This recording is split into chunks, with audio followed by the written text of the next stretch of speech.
अपने वचन पर आशीष दे। आमीन। प्रभु यीशु मसीह क्रूस के ऊपर में है और उनके सामने वो लोग हैं जिन्होंने उसके साथ में बहुत बड़ी बदसलूकी करी। और बाइबल में लिखा है कि ये वो लोग हैं जिन्होंने प्रभु यीशु मसीह की पीठ को छन्नी कर दिया है, कोड़े मार मार के। ये वो लोग हैं जिन्होंने उसके बाल को खींचा है और आंखों पे पट्टी बांधकर उससे कहा है कि भविष्यवाणी कर, किसने तुझे नोचा और किसने तुझे मारा है। ये वो लोग हैं जिन्होंने उसके ऊपर और उसके मुंह पे थूका है। ये वो लोग हैं जो उसका मजाक, ठट्टा और उसकी तौहीन करने वाले हैं। और ये वो लोग हैं जिन्होंने यीशु मसीह को एक अपमानजनक मृत्यु के लिए पिलातुस से मांग करी है कि हमारे लिए डकैत बरअब्बा को छोड़ दे और यीशु मसीह को क्रूस पे चढ़ा दे। इस वक्त परमेश्वर के लोगों, प्रभु यीशु मसीह उस कलवरी क्रूस के ऊपर में है और वचन इस प्रकार से कहता है प्रभु के लोगों कि जब प्रभु यीशु क्रूस पे है तो वो अपनी आंखों से उन लोगों पर दृष्टि कर रहे हैं। सपोज करिएगा यदि आपका किसी ने दिल दुखाया हो और आपके साथ ऐसी हरकतें करी हो और आपको इस तरीके से पीड़ित किया गया हो और आपको इस तरीके से जख्मी किया गया हो और आपके सामने वो सारे लोग बैठे हैं और आपके विपरीत में, आपके विरोध में किस किस तरीके की नारेबाजी कर रहे हैं, उस समय क्योंकि मैं और आप एक इंसान का, एक मानव का रूप लेके जब इस संसार के अंदर में आए हैं प्रभु के लोगों, तो मैं और आप उस कंडीशन के अंदर में शायद मैं सोचता हूं कि जिसने आपके साथ या हमारे साथ ऐसा दुर्व्यवहार अगर किया है तो हम तो क्या सोचेंगे, हमारी सोच क्या होगी। अक्सर करके जब किसी का कोई बहुत दिल दुखाता है या किसी को बहुत परेशान करता है तो वो क्या कहता है, इसका बुरा होगा। अक्सर करके क्या कहते हैं, इसका बुरा होगा, मैं तो निर्दोष हूं लेकिन इसका बुरा होगा। क्या प्रभु के लोगों इस चीज को आप देखते हैं कि यीशु मसीह निर्दोष था और निर्दोषता ही में क्रूस पे चढ़ाया गया, जबकि यशाया की पुस्तक कहती है 53 में कि हम सबके अधर्मों का, हम सबके पापों का बोझ यीशु मसीह के ऊपर में रखा गया। और कलाम में लिखा है वो सारा बोझ पाप का लेके क्रूस पे है।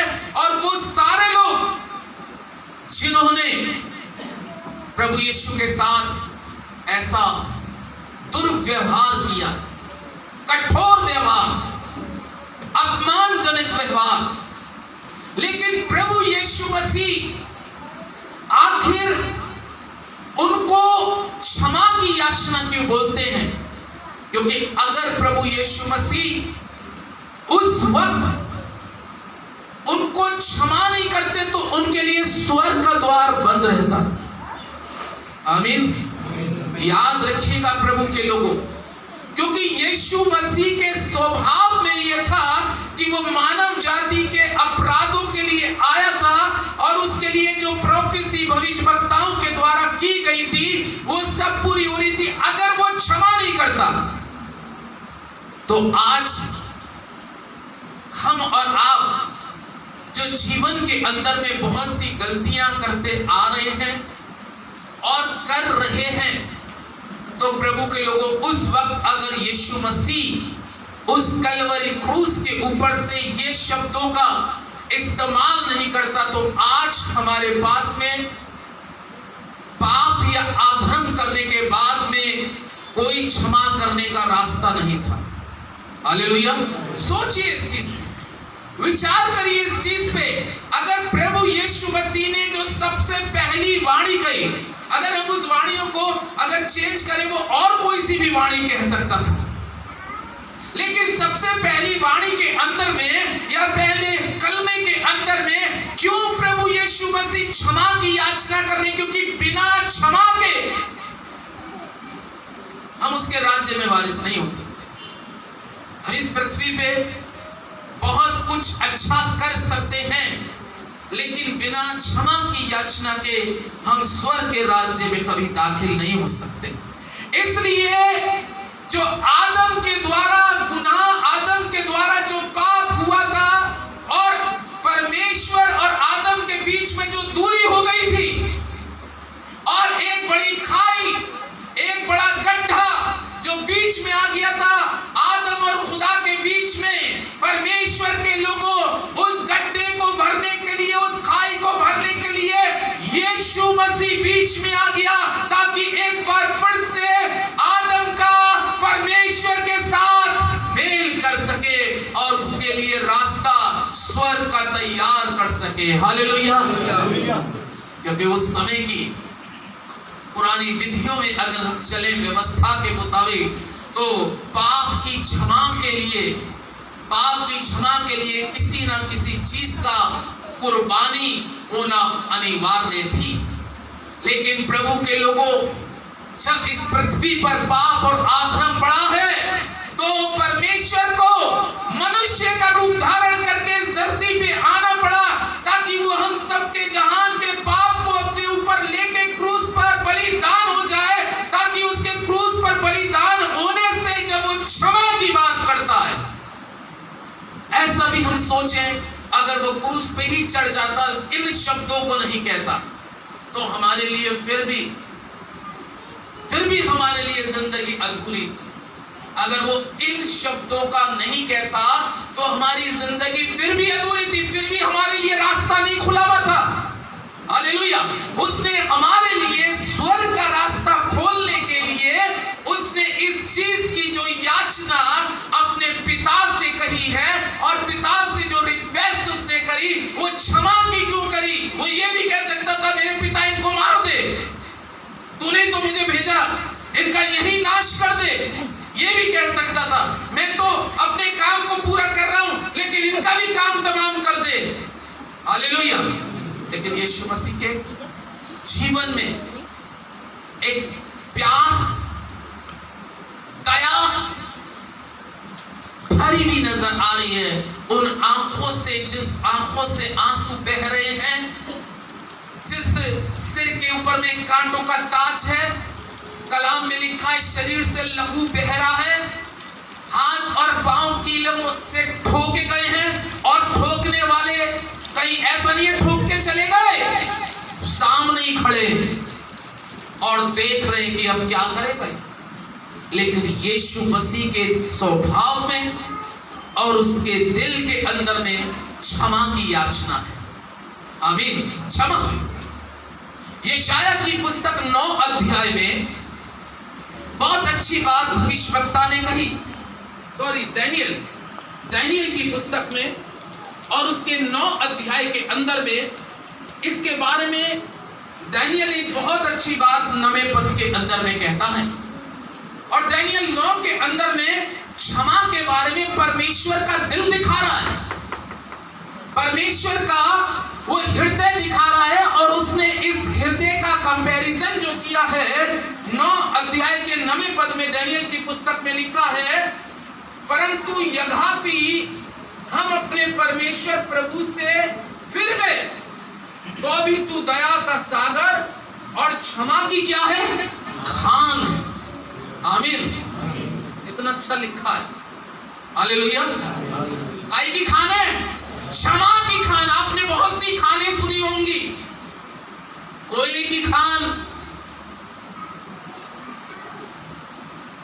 और भी बहुत सी खानें सुनी होंगी, सोने की खान। लेकिन प्रभु के लोगों, अगर किसी खान में से कुछ निकाला जाए, एक दिन वो खान निकालते निकालते निकालते खान क्या हो जाती है? खत्म हो जाती है। संसारिक खान खत्म हो जाएंगे। आमीन। लेकिन जब इस वर्ष को मैं पढ़ रहा था, तो तो प्रभु ने इस शब्द के द्वारा बताया, ओ मेरे दास, इस संसार के अंदर में बहुत सी खाने हैं, कोयले की खानों में से कोयला निकालते रहो, एक समय खान खत्म हो जाएगी, बहुत सी चीजों की खान है, आप सब जानते हैं। लेकिन प्रभु यीशु के लोगों, परमेश्वर का पवित्र वचन इस प्रकार से कहता है कि उसके खान के अंदर में क्षमा करने की खान है। वो आज तक क्षमा कर रहा है और वो खान अभी तक समाप्त नहीं। भविष्यवक्ता कितनी उम्दा बात इस पद के अंदर में कहता है कि उसने कहा, हम तो पाप से, गुनाह से, बुराइयों से, अधर्म से हट चुके थे और प्रभु परमेश्वर से दूर हो चुके थे, लेकिन वो कह रहा है कि वो क्षमा करने की क्या है, खान है।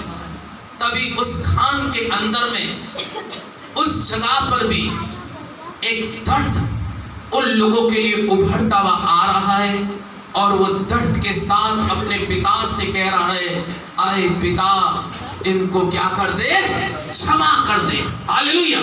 ऐसी स्थिति में अगर मैं बात करूं, अगर वो संसारिक खान होती तो वो खान खाली हो जाती और उसके अंदर में अब किसी प्रकार के दर्द नहीं होता। हालेलुया। किसी प्रकार की क्षमा की याचना होती, क्योंकि वो इतना सब कुछ सहने के बाद सब कुछ निकाल दिया उसका। लेकिन वो खान आज भी मेरे और आपके अधर्म को, मेरे और आपके गुनाह को क्षमा करती है। सोचिए, एक पद और जल्दी से जरा देखें परमेश्वर के लोगों, मत्ती 18 अध्याय, मत्ती की इंजील 18 अध्याय के 21वें और 22वें पद के अंदर में परमेश्वर का वचन कहता है, तब पतरस ने पास आकर उससे कहा, हे प्रभु, यदि मेरा भाई अपराध करता रहे तो मैं उसको कितनी बार क्षमा करूं? क्या 7 बार तक? यीशु ने उससे कहा, मैं तुझसे ये नहीं कहता कि 7 बार तक, वरन 7 के 70 गुना तक तू क्या करता रहे, क्षमा। हम तो क्या सोचते हैं, एक बार तो माफ कर दिया, 2 बार माफ कर दिया, 2 बार आके रो दिया बंदा, 2 बार बांट दिया, लेकिन उसके बाद में भी ये फिर आके वही गलती करके कहता है मुझे माफ कर दो। पतरस से एक प्रश्न कर रहा है, किससे? प्रश्न भी उसने उससे किया जो अभी दानियेल की पुस्तक में बताया गया कि वो क्षमा करने वाली क्या है, खान है। उसने कहा जितना है तेरे पास में, वो कह रहा 7 बार तक की तो मेरी कैपेसिटी है, 7 बार तक तो मैं क्षमा कर सकता हूं। लेकिन प्रभु आप क्या कहते हैं इसके बारे में, क्योंकि आप तो खान हैं प्रभु के लोगों। लेकिन पतरस उससे, यीशु मसीह ने पतरस से क्या कहा, बेटा 7 नहीं, तू 70 गुना तक क्षमा करता रहे, क्षमा करता रहे, क्षमा करता रहे, क्षमा कर दे। क्योंकि ये स्वभाव तुझे, जब तुझे मेरे साथ चलना होगा तो हर जगह तुझे क्षमा ही करते चलना है। आमीन। हर जगह ही तुझे क्षमा करते चलना है, हर जगह ही क्षमा कर। अगर तू क्षमा नहीं करेगा तो तेरा राज्य में, स्वर्ग के राज्य में जाना भी बहुत कठिन है। मैंने इनकी क्षमा के लिए, इनके लिए स्वर्ग के राज्य के लिए जो द्वार बंद हो चुका था, आदम ने जो द्वार बंद कर दिया था, लेकिन मुझको इन्हीं ने चढ़ाया है क्रूस पर। लेकिन फिर भी मैं इनके लिए स्वर्ग के द्वार को खोलकर इनके लिए अपने पिता से याचना कर चुका हूं कि तू इनके, हे पिता, इनके अपराधों को क्या कर दे, क्षमा कर दे।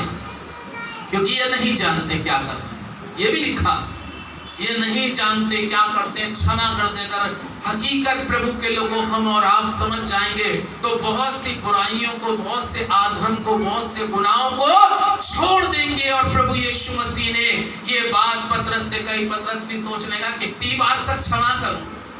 कई बार ऐसा हो भी जाता है, इंसान है हम लोग, अगर हम इंसान होने के नाते कोई हमारा दिल दुखाए या हमें कोई पीड़ा दे या कोई हमें परेशान करे और फिर आके कहे सॉरी, चलो भैया एक बार तो सॉरी, शायद बदल गया, लेकिन फिर वही गलती करके आ गया, सॉरी। तो कितनी बार क्षमा करूं, पतरस कह रहा है। लेकिन जीसस क्राइस्ट, प्रभु यीशु मसीह वो खान है कि जब तक तू जिंदा है अपने अपराधियों को क्या करता रहे, क्षमा करता रहे।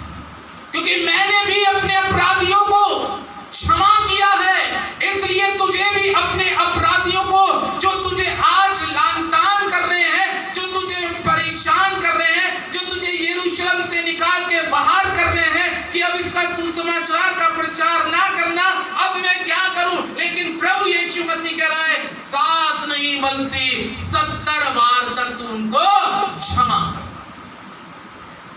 करिए। प्रभु के लोगों, जब हम अपने जीवन में क्षमा करना सीखेंगे तब हमारे जीवन में प्रभु का स्वभाव दिखाई देना आरंभ होगा।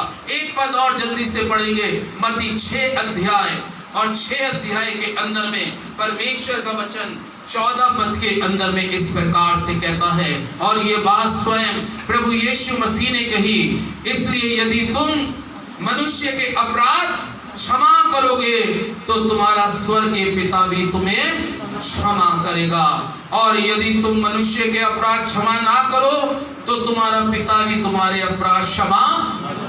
आमीन। आपके सामने क्वेश्चन भी आ गया और आंसर भी आ गया। उसने सीधी बात कह दी, यदि तुम मनुष्यों के अपराध को क्षमा करोगे। अगर हम चाहते हैं, गलती तो सबसे होती है। आमीन। कोई व्यक्ति ऐसा नहीं होगा जिसने जीवन के अंदर में कोई गलती ना करी। किसी की छोटी गलती होती है, किसी की थोड़ी बड़ी गलती होती है। बाइबल लिखा है आधर्म पाप तो सबने किया, लेकिन परमेश्वर का वचन इस बात को कहता है, प्रभु यीशु मसीह साफ शब्दों में कहता है क्षमा करने के बारे में। और जिस दिन, अब आप सोचिएगा, आपका कौन विरोधी रहा, कौन आपको सताता रहा, कौन आपको कष्ट देता रहा, कौन आपको पीड़ा देता रहा, कौन आपके विपरीत काम करता रहा, लेकिन आज प्रभु यीशु मसीह को देखे कि वो कलवरी क्रूस से कह रहा है, हे पिता इन्हें क्षमा कर। और यहाँ पर उसने मुझे और आपको 6 अध्याय के 14 पद के अंदर में आज्ञा भी दे दी, और उसने आज्ञा दी, यदि तुम मनुष्यों के अपराध को क्षमा करोगे तो तुम्हारा स्वर्गीय पिता भी तुम्हें क्षमा करेगा। परमेश्वर इस वचन पे आशीष दे। आइए दुआ करें।